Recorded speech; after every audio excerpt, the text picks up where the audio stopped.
بلام بس مختار ها كان غازي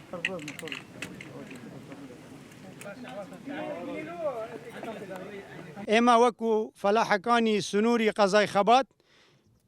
غدر و ظلمکی زورمان لیده کرد لسر غدر و ظلمکش را توانباریش دکرین یک بخوم امن که به همون شیوک هاوکاری حکومت بوما اداره او سنوره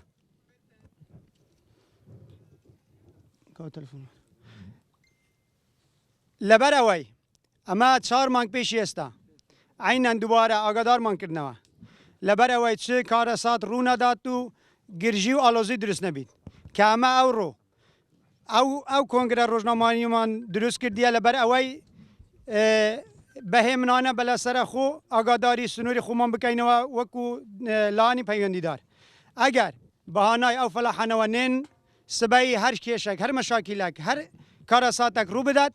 اداره ناوچه بر بسیاره اگر بیتو اما تعویض و قربوی خومان ورگرد اما هیچ اشکال مانیه بایش خوان بکن بر اگر بیتو بوری را بکشیدتونو حساب لبو فلاحی نکردتونو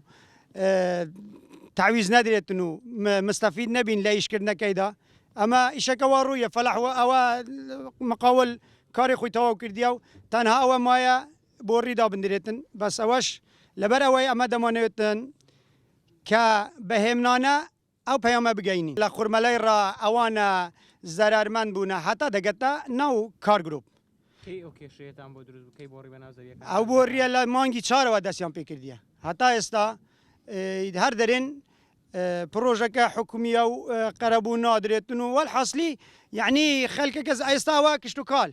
بکی راکشانی او بوری هم کشتوکال کم دبیتوا هم ضرر به فلاحی دگینی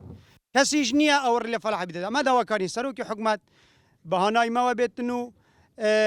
گندلیه کی یک زار زوری شه لا کار گروپ را بگیره حتی دگتا حتی کاربای خبات بله هر دونه لیره عندك فلاح ناراضی بون که ساتیا گوتیان ایش بکنو کس اوینا یعنی برا فلاح قرب سر ناید رو بری حزب بیتا